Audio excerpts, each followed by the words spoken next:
আজকের রান্নাটা একটু স্পেশাল। বহুদিন এই ধরনের রান্না আমার খাওয়া হয়নি, কারণ এই ধরনের রান্না আমার মা রান্না করতেন।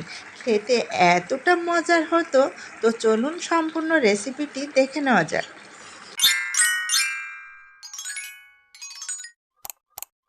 প্রিয় দর্শক, আসসালামু আলাইকুম। আশা করি সবাই ভালো আছেন।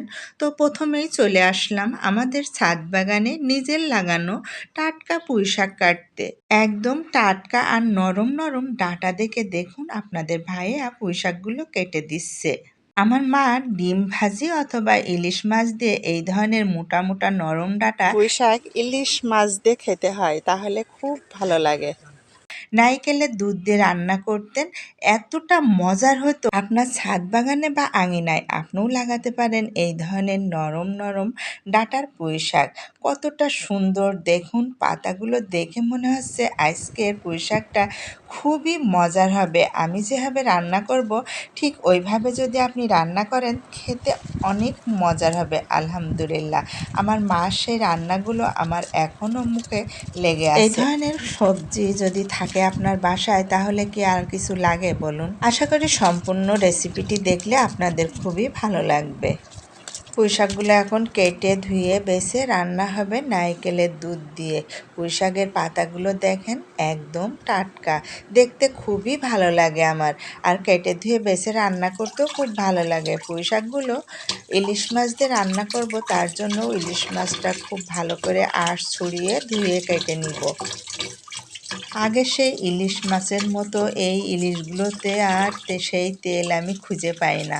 তো বন্ধুরা, ইলিশ মাছ দিয়ে পুঁইশাক রান্না করলে খুবই মজার হয়। সাথে যদি নারকেলের দুধ দিয়ে রান্না করেন, একদম মুখে লেগে থাকার মতো একটি রেসিপি। আশা করি আপনারা একদিন বাসায় খেয়ে দেখবেন। কথা বলতে বলতে মাছগুলো কেটে ধুয়ে ঝরিয়ে নিয়েছি পানি। এখন হলুদ লবণ মেখে তেলটা গরম করে ছেড়ে দিলাম কড়াইতে। তো আমি মাছগুলো কিন্তু সরিষার তেল দিয়ে ভাজি। বেশিরভাগ রেসিপি বা রান্না করি আমি সরিষার তেল দিয়ে। সরিষার তেলগুলো খেলে কি হয়, গ্যাস হয় না, এই জন্য। তো পেঁয়াজগুলো দিয়ে দিলাম তেলে। একটু নরম করে ভাজার পরে আমি কাঁচামরিচ আদা দিয়ে একটু ভেজে নেওয়ার পরে স্বাদ মতো লবণ, পরিমাণ মতো হলুদের গুঁড়া, জিরার গুঁড়া, ধনের গুঁড়া আর সরিষার গুঁড়া দিয়ে দিলাম। সরিষাটা আপনারা বেটেও ব্যবহার করতে পারেন। তো আমি একবারে গুঁড়া করে রেখে দিয়েছি। তো আমি ডাঁটাগুলো কষালাম, নারকেলের দুধ দিয়ে কষাবো খুব ভালো করে। নারকেলের দুধ দিয়ে পুঁইশাক রান্না করলে একদম মুখে লেগে থাকবে। আপনারা শুধু একদিন বাসায় রান্না করে খেয়ে দেখবেন। তো কিছুটা সিদ্ধ হয়ে যাওয়ার পরে আমি পুঁইশাকের পাতা দিয়ে দিচ্ছি। দেখতেই পেলেন পুঁইশাকগুলো এখন উল্টে পাল্টে নেড়ে ছেড়ে দিব। পুঁইশাকের পাতা দেওয়ার পরে আপনি ঢাকনা দিয়ে যদি ঢেকে দেন তাহলে পুঁইশাকের পাতার সবুজ কালারটা নষ্ট হয়ে যায়। আমি ঢাকনা ছাড়াই রান্না করে নিছি। মাঝে মাঝে একটু উল্টে পাল্টে নাড়াচাড়া করে দিচ্ছি।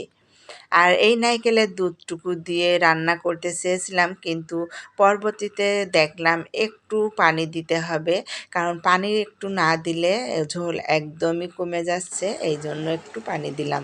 তো পানি দেওয়ার পরে ভালোভাবে বলকটা উঠে যাওয়ার পরে আমি ইলিশ মাছ ভেজে রেখেছিলাম এখন দিয়ে দিই। ভিডিওটি আর বড় করব না। যারা এতক্ষণ আমার ভিডিওটি দেখছেন তাদের সবাইকে অসংখ্য অসংখ্য ধন্যবাদ।